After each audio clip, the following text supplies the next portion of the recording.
Welcome to Reiki Rising, your sacred space for energy healing, mindfulness, and transformation.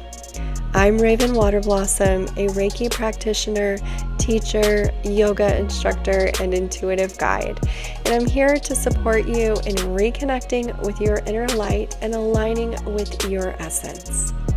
In each episode, we'll talk about the power of Reiki and its ability to shift energy, release blockages, and promote inner healing. We'll also explore insights from a new offering, Dharma Healing, Reiki and Mindfulness for Recovery, bringing together a fusion of Reiki practices and mindfulness designed to help break free from the habit energies that no longer serve us, offering a path to recovery, renewal, and peace. Whether you're just beginning your journey or looking to deepen your practice, this is your space to heal and thrive. Let's begin.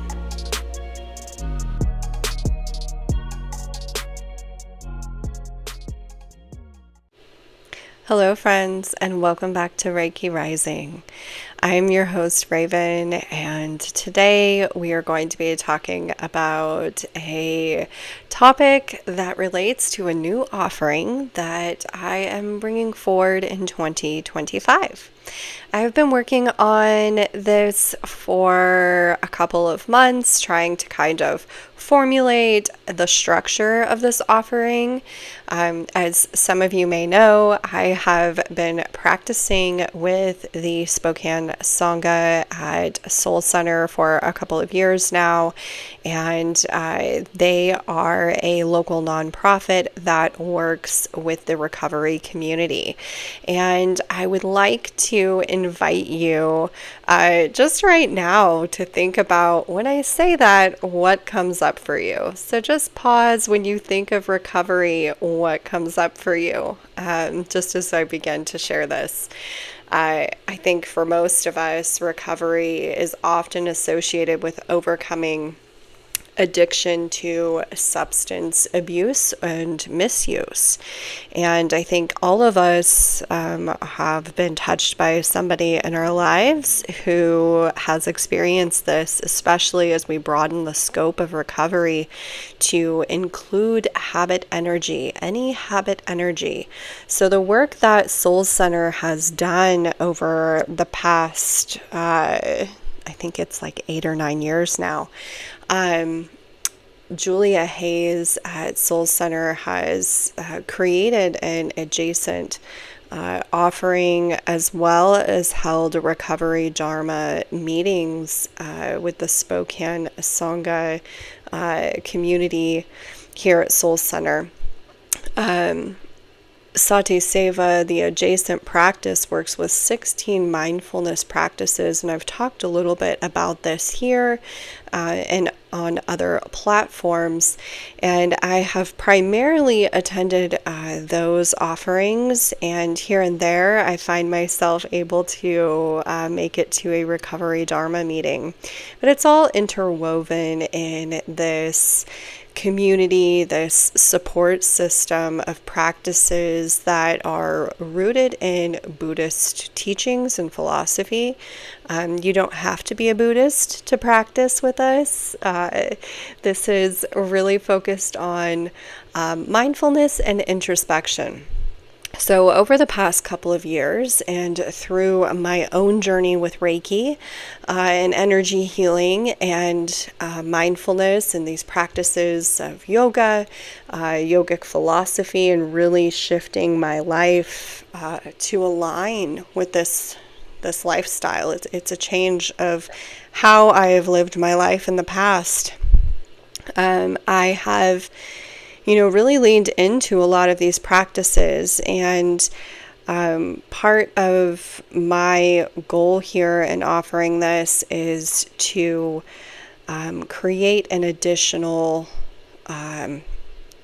entry point, an additional container for these practices that also incorporates my devotion and passion to Reiki and energy healing, and how this has really helped me to release some of these habit energies, to work with them in a more compassionate way, and to find a path inward to navigate this experience. So I'm really excited to bring this forward. That's a pretty long introduction, but I will go ahead and jump in. Reiki and recovery. So that's the topic today. So as I mentioned, when we think of recovery, we often associate it with overcoming addiction. But recovery is so much broader than that. The process of healing from any habit energy. And habit energies are those ingrained patterns of thought or emotion or behaviors that aren't really creating a sense of ease in our lives. Often they create suffering in our life. And suffering is, through the recovery Dharma teachings, through Buddhist practices, we know that suffering is inevitable. It's a part of this human experience. But sometimes these energies, these habit energies, patterns that we have created can cause us additional suffering. And when we come into mindfulness, when we come into awareness of ourselves, of these patterns, we're able to shift a little bit. So that's really what we're doing here. We're bringing Reiki into this idea of reimagining recovery outside of a traditional 12-step program. Again, you don't have to be a Buddhist to practice this. These are just philosophies that are interwoven into this practice. And really with Reiki as well, what I'm going to share with you today is how we can bring Reiki principles into this to empower us to break free from some of these patterns and to really reconnect with our true self, and to cultivate compassion for ourselves. And in turn, when we find more compassion for ourselves, we're able to see the ripple effect of that as it moves out into the world. So if there are any harmful habits, emotional cycles, any patterns that you would like to release, that you're wanting to engage in more mindful behavior, if you are looking to live more intentionally, then this episode is for you. So let's talk a little bit about habit energy. This is energy that is the automatic, unconscious patterns that we repeat and don't often have much of an awareness of. These patterns can be thought loops, emotional reactions, or behaviors that we fall into because they're familiar, because that's what we're used to doing. And these could have been formed early on. They can be patterns that have shifted, and often you will find, even if you are abstinent from mind-altering substances, that you will have an awareness of how this patterning shifts to maybe something else. Maybe it's binge eating or binging television or social media, an addiction to those things. We talked about in the Rest is Resistance how social media is it's designed to be addictive. So if you find yourself scrolling to no end, then maybe that's a habit energy that you'd like to work with. So these are things that are beyond substance abuse and misuse, but it most certainly, these practices can help with those as well. So this offering is about reclaiming your energy and redirecting it towards a life that aligns with your values and truths. I decided to call it Dharma Healing. Dharma it's our essence, it's our truth, and healing in our truth and our authenticity is really a big part of this practice. And Reiki is a powerful ally in this process. It's helped me to tune into my energy and to often gain some clarity and some space, to create space to notice these patterns without judgment. And awareness is the first step to transformation. Once we become aware of these energies, we're able to create different structures, reframe the way that we see the world, find a new perspective, and that is a step into transformation. That's how we transform and change and shift and grow. It's how we grow. So my idea here with this offering is to connect you with your truth, with your soul essence, who we are without all of the modifications of the mind. In the Yoga Sutras, we talk about modifications of the mind.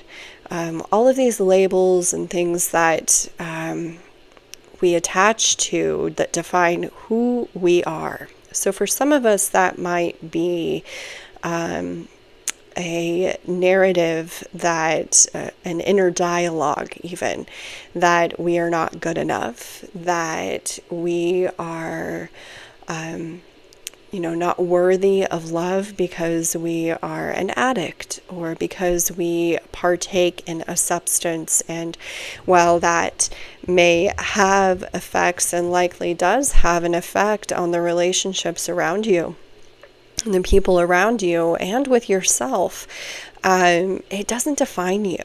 The same way in your job, what you do as a job does not define you. These are all modifications of the mind, and what we find is that when we strip all of these away, we find that we are more alike than we are different, right? We're all the same. We're all going through this experience. We're suffering in different ways. Maybe that shows up differently for some of us, but it's all relative to our experience. And everything that we go through is a lens. It shapes the way we see the world and the way we see these experiences. But I'd like to bring the principles of Reiki in to find a gateway for growth and healing outside of the confines of these modifications. So I'm going to share the principles of Reiki with you, and these are not in any way a rule. Just like when we talk about the 8 limbs of yoga or the Eightfold Path or the Four Noble Truths in Buddhism, these are a map of sorts, or a guideline, a reminder to remember who we are at our core and to soften in these spaces. Now, when you first read them and you think about these principles, you may think it's a little bypassing, like the first one, just for today, I will not be angry. So when we think of that, we think, I will not be angry. Well, anger is a very valid emotion. It's something that we all experience, and it's a part of our experience. And often it's suppressed.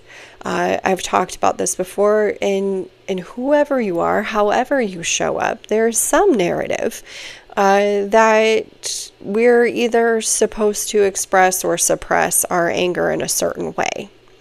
And anger often arises when our needs and expectations aren't met. So this principle doesn't ask us to suppress our anger, but it invites us to notice it, to connect with our essence. And through this awareness, we can learn to respond with love instead of reacting with harm. And that's what we're really trying to do here in recovery of any kind of habit energies.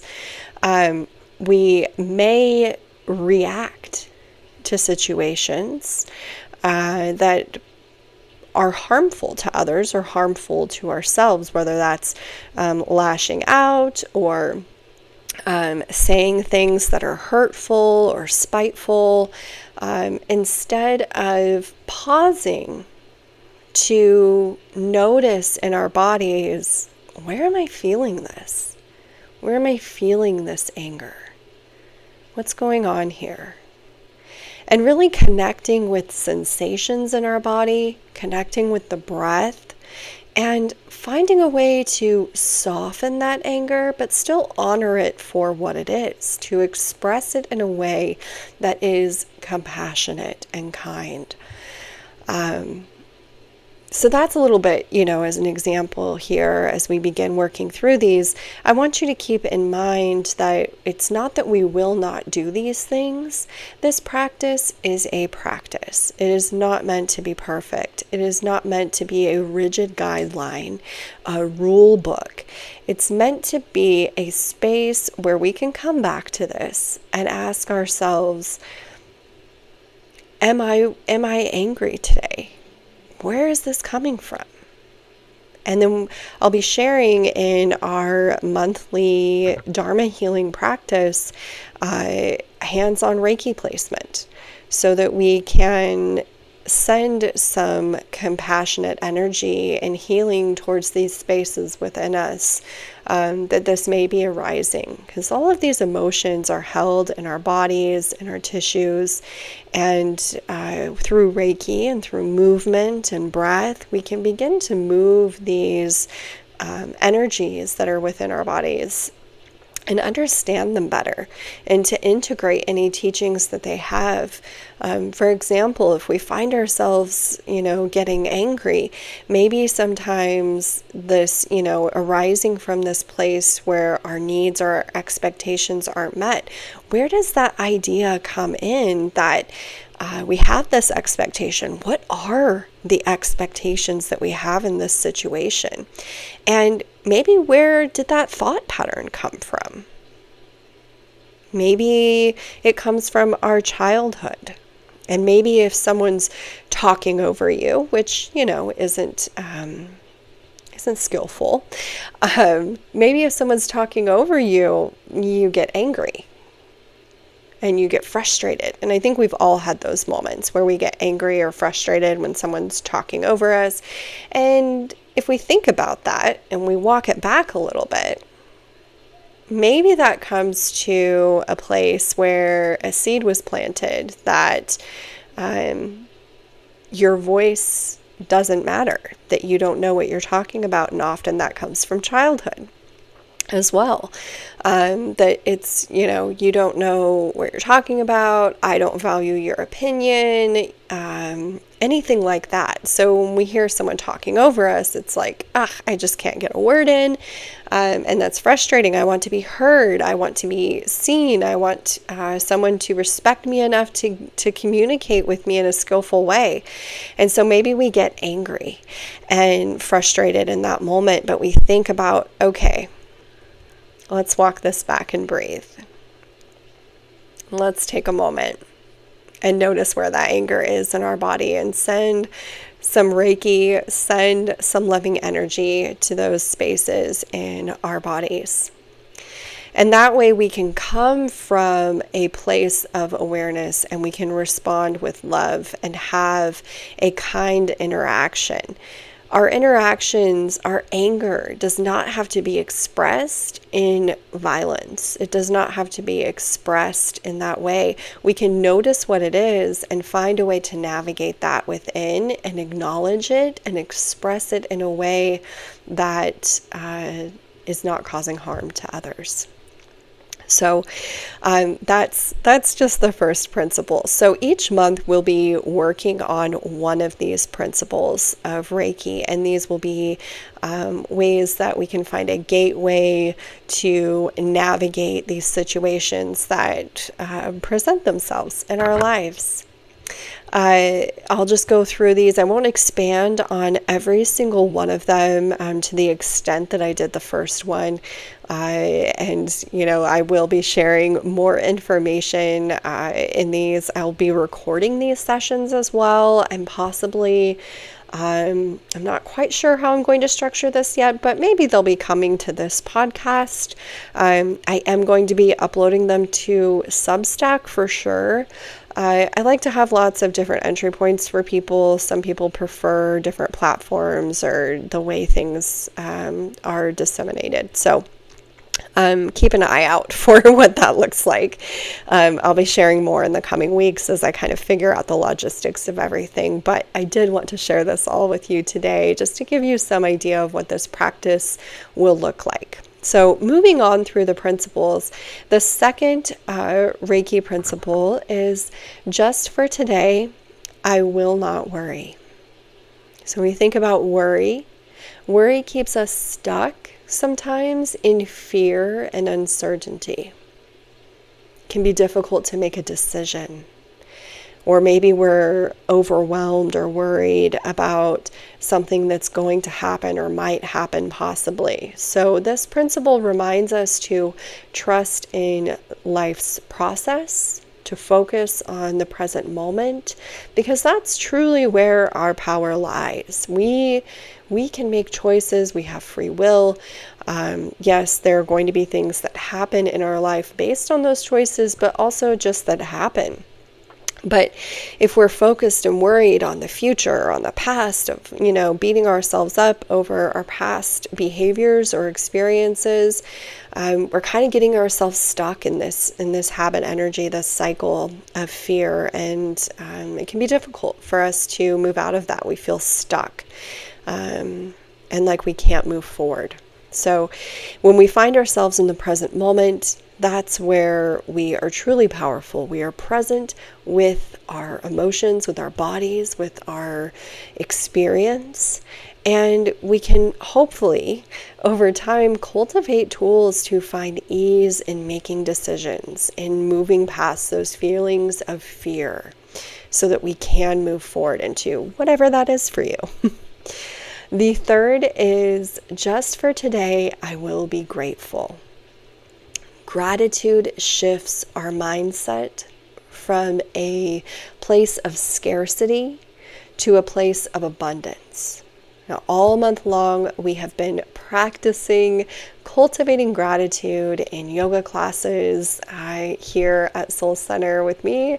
If you are curious about those practices, I will be linking the gratitude playlist for the YouTube channel in the show notes. So if you missed out on those practices, they're always there. I upload them to that channel, but you can go back and visit them if you'd like. But this month we have been focusing on cultivating gratitude in different ways. And this encompassed checking in with our connections, this web of connections that we have, how we are connected to ourselves, to others, to nature, and finding gratitude in that. How we connect with the gratitude within ourselves and how that is shared in our experience as we move into the world from our mat out into the world, how that ripple effect occurs. We've talked about giving and receiving, what it's like to give. What does it feel like to receive? And how that's a gift to someone else, an opportunity for someone else to be generous. So it's a very generous act to receive as well. And today in practice, we concluded our month-long series of gratitude and just finding gratitude for our bodies and how they moved through our practice. Gratitude for awareness and how we can use gratitude to shift our perspective. So if we think of shifting our perspective, we're shifting out of a pattern, we're shifting out of a mindset. So a simple practice in shifting our perspective that I like to do is to think of all the things that are on my list today, all the things that I had to do today. So If I was in a place of scarcity or just kind of feeling down, stuck, uncertain, maybe I might look through this as, okay, today I have to go teach yoga, I have to record the podcast, I have to do advertising, I have to do, whatever it is that's on your list. I have to go to work, I have to go to the grocery store, I have to get my tires changed, whatever's on your list today. Making a list of the things that you need to do. And then coming into a place of reframing and shifting our perspective from I have to I get to. I get to teach yoga today. I get to record this podcast. I get to read later. I get to go on a walk. I went on a gratitude walk after practice. And how I do that is I just walk and unplug from my phone, silent, no music, nothing. And I just focus on what's in the present. What can I feel beneath my feet? How does the air feel on my skin? I'm grateful that I get to move my body in this way.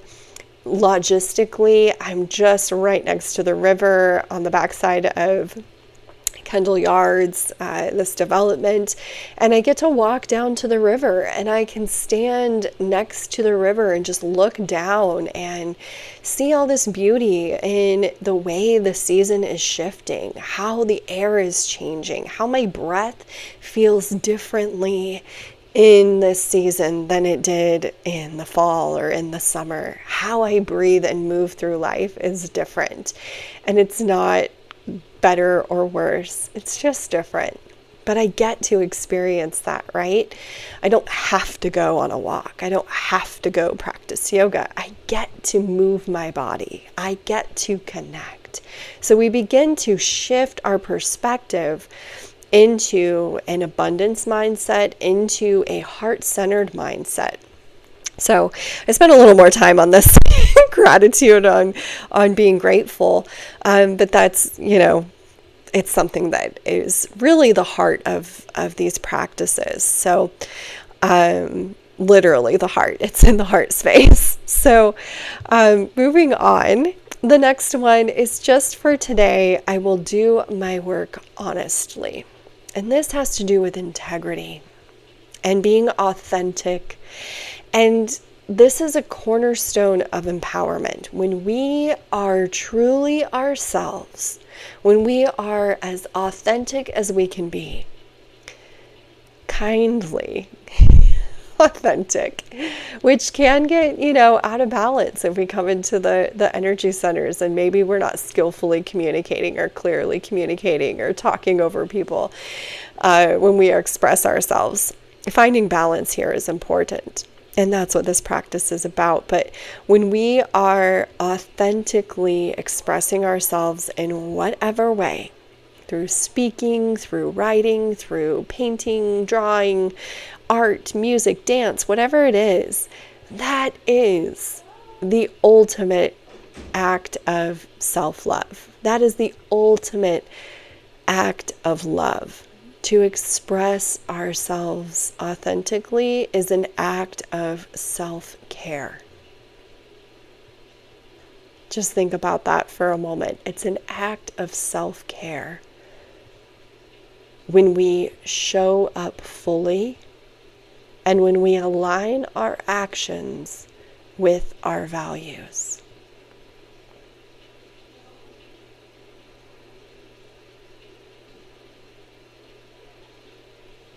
Living authentically isn't always easy. We want to share a part of ourselves, but there is fear of judgment. What will people think of me? What will people say? And we've often put ourselves into a box or confines of judging our value by other people's standards.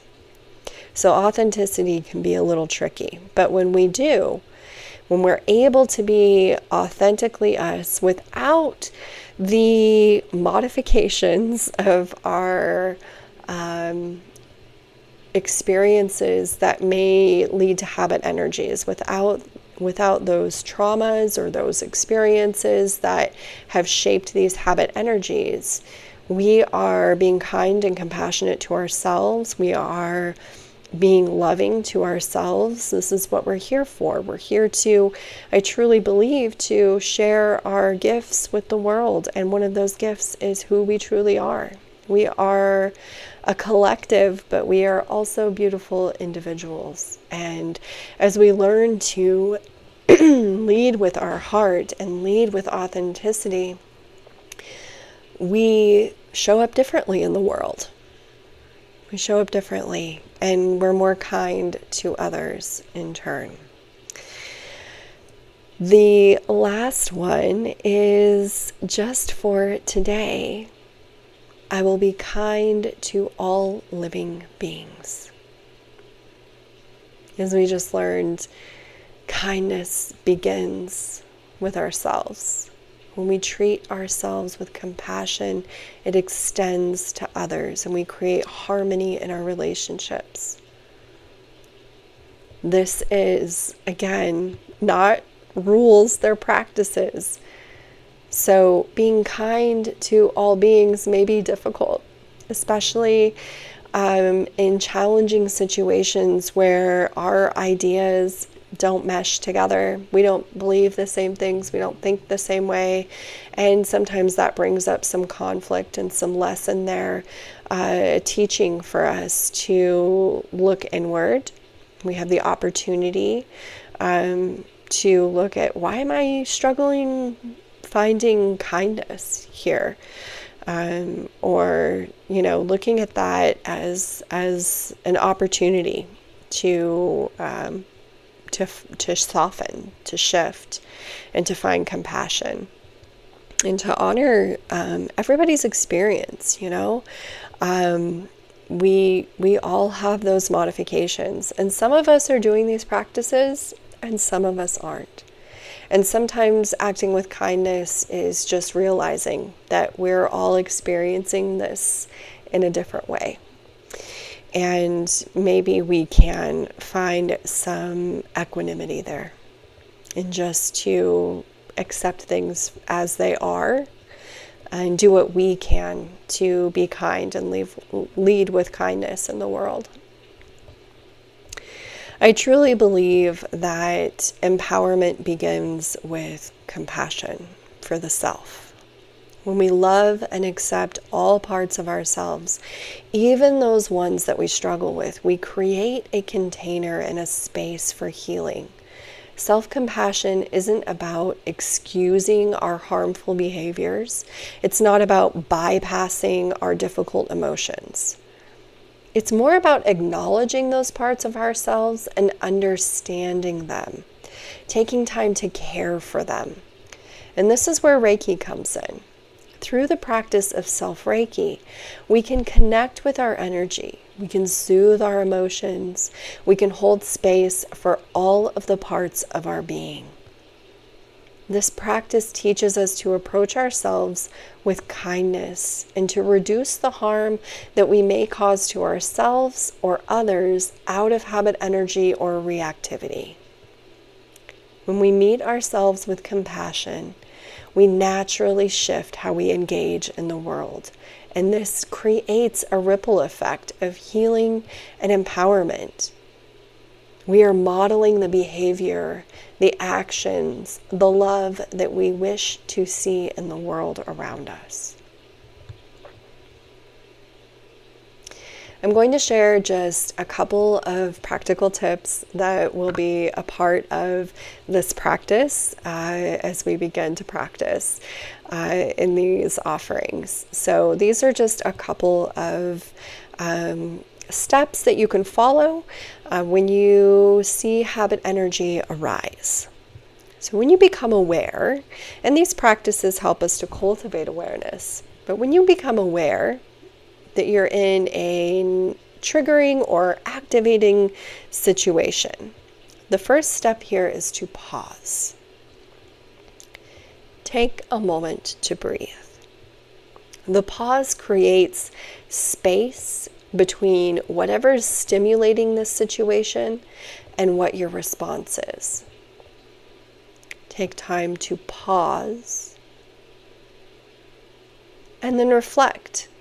Step 2, ask yourself, what am I feeling right now? What need or belief is driving this reaction?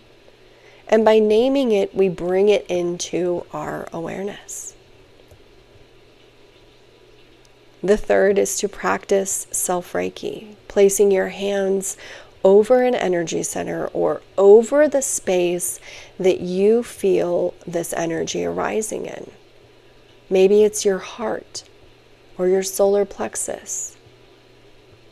Often when we feel like we're stuck and that we're undecisive and that we're worried or anxious, this arises in our solar plexus, and where we're feeling a little powerless here. You feel like you don't have a choice. Visualizing Reiki energy, light flowing into this space, can create a sense of calmness, and in turn we can find clarity. We can see things more clear.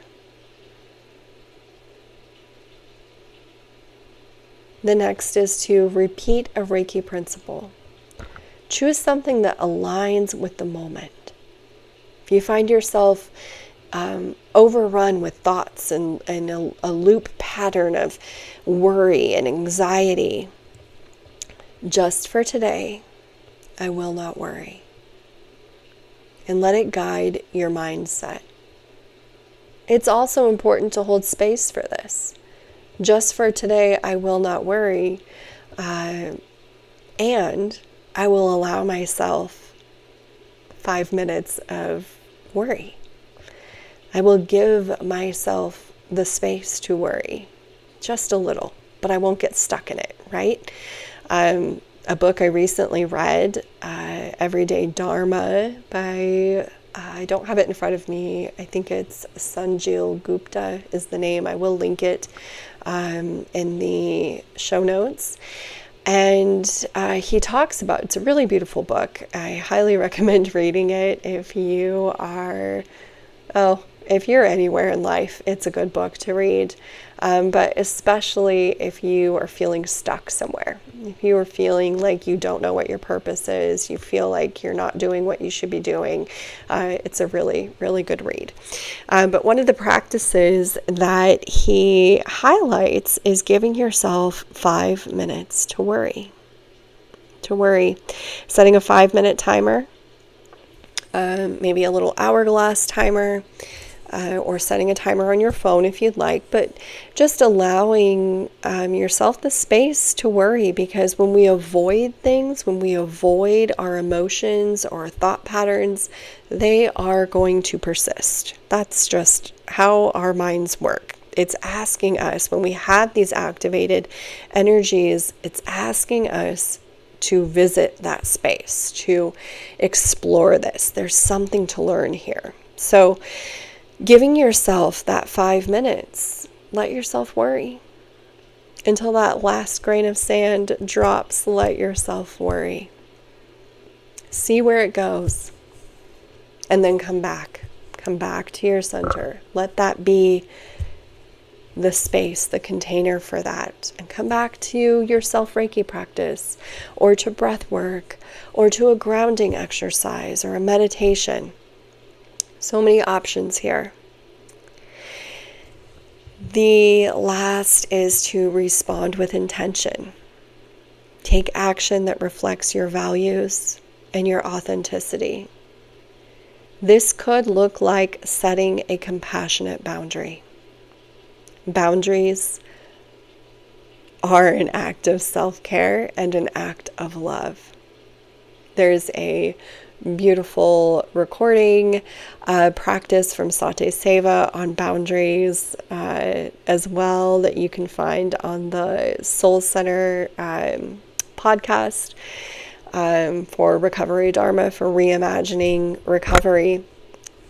And this this boundary, it doesn't have to be a full wall. Just to kind of summarize, a bala clohe is a Celtic Gaelic word for a short wall, a short boundary. And it's these short walls that come up, a couple of feet. You can see over the wall. The person or situation on the other side could see over your wall, but this boundary is a space, an altar between the two of you that you can offer perspective, offer your authenticity, your action, what you're willing to do or to experience without jumping over the wall to control the other person's response or experience. This may be a boundary of, I love you and I, want to support you in your journey and wherever you are, and I can't have direct contact with you right now. I will not have direct contact with you for now.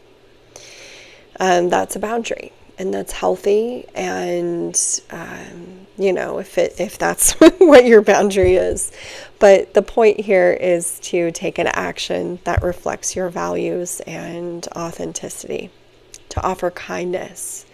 The boundary or the intention may just be here to simply let go, to let it go. Does it matter in the scope of things? Am I honoring my feelings around it? Am I learning what I need to learn from this? I can let it go. I can let it go. It's fine. Thank you for the teaching, right? Thank you for the teaching. That can be it. So those are just a couple of practices that we can lean into to navigate this. I'm going to close this out here. This is a longer podcast episode, so if you're still here, thank you so much for for continuing. It seems that my heart is making up for the missed episode last week. So we're going to talk about just a couple of things, and then we'll close this practice. So let's talk about really quick what connecting authenticity, Dharma, and compassion looks like. Dharma is your unique path. It is your truth. It is your essence. It's how you live authentically in the world, how you show up. Living authentically, as we mentioned, is an act of self-love, but it does require skillfulness. Authenticity without compassion can be reactive, and compassion without authenticity can feel inauthentic. Think about that and just let that marinate for a minute. Authenticity without compassion can be reactive. Compassion without authenticity can feel inauthentic.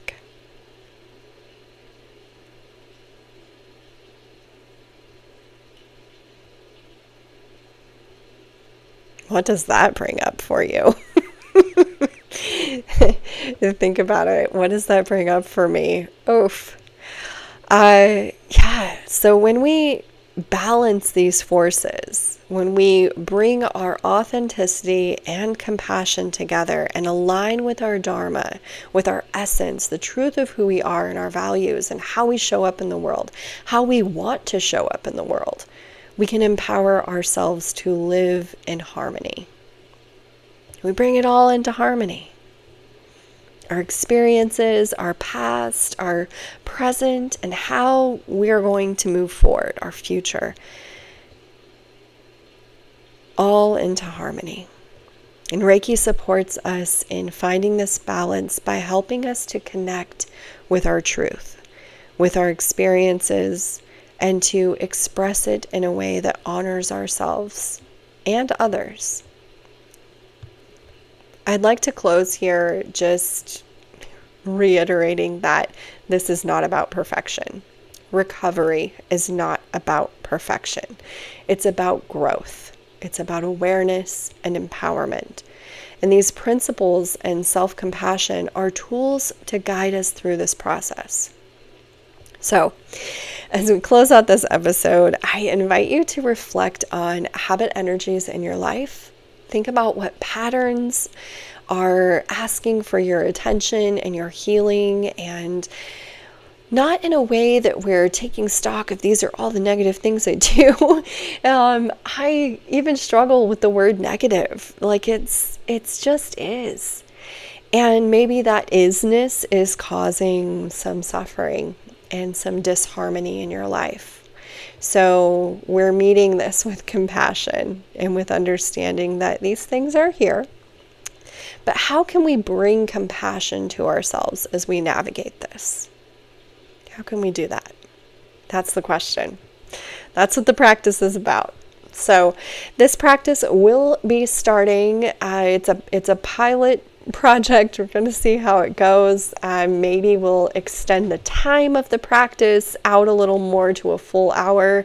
Maybe it'll be twice a month or more as we move through the year. But for now, we will be meeting the first Thursday of every month, starting in January, on January 2nd. The first Thursday of every month, in person at Soul Center, and online as well. So we'll be meeting together after the Recovery Dharma practice. So if that's something that you're wanting to look at as well, I will be posting a link to that. I probably should have made a note of all the links I need to post, but I think I'll be able to get them in there for you. And if I miss something and you're curious, please let me know. But yeah, I'll be doing this after, so it's just a seamless practice. Recovery Dharma meets from 10:30 to 11:30 on Thursdays in person at the Spokane Sangha inside Soul Center, and I'll be there for that practice as well. And then we'll just shift right into this Dharma Healing, Reiki, and Mindfulness for Recovery practice. These are dana-based offerings, which means that they are encouraging you to, however you're resourced, to donate. And all of the proceeds for Dharma Healing, for Recovery Dharma, they go to Soul Center to keep the physical space running and open so that people have a space to go for these practices. Recovery Dharma meetings at Soul Center are held Monday through Friday at Soul Center in person, with the exception of the Friday practice. That is an online only practice. And there is also a larger Recovery Dharma network. There are meetings so many times all over, and you may, if you are not here locally, be able to find another Recovery Dharma meeting, but you are more than welcome to join us for Recovery Dharma. The link to this new offering will be posted in the podcast show notes as well, and you'll be able to find it on my website under my offerings. This, again, you'll just go to the website, you can make a donation, and you'll join us either in person or online. And all of the other offerings that I host here at Soul Center go to supporting this as well. So any of the workshops that I do, that I hold in this space, in December we have a winter solstice gathering sound bath and Reiki journey with Julia and I that is offered in person and online as well. And we just have a couple of spots left for in-person. I think as of right now, there's just less than a handful. So if you do want to join us, definitely check that out and get registered. But all of the proceeds for this go to support keeping Soul Center running so that we can offer these at a donation based offering, a free offering, or as you are resourced to share and give, and also to keep the healing space up and running, and I can continue to do this and to share these practices with you. So we always appreciate your support in all of this. I definitely appreciate all of you joining me here on this podcast and in the Reiki Rising community. So if you have not checked out the Reiki Rising community, definitely do. I usually share a few things additionally in there every week. Sometimes it's every 2 weeks, but I do my best to offer some additional guidance there. So definitely check it out. Free to join. There are paid options, but it's free to join. And then I will see you somewhere this month, I'm sure. And I will be sending out another podcast episode next week. So join us back here. Thank you so much, friends, for joining us. I look forward to sharing this recovery opportunity with you, this Dharma Healing recovery adjacent offering. Yeah. So thanks again, and I'll see you next week.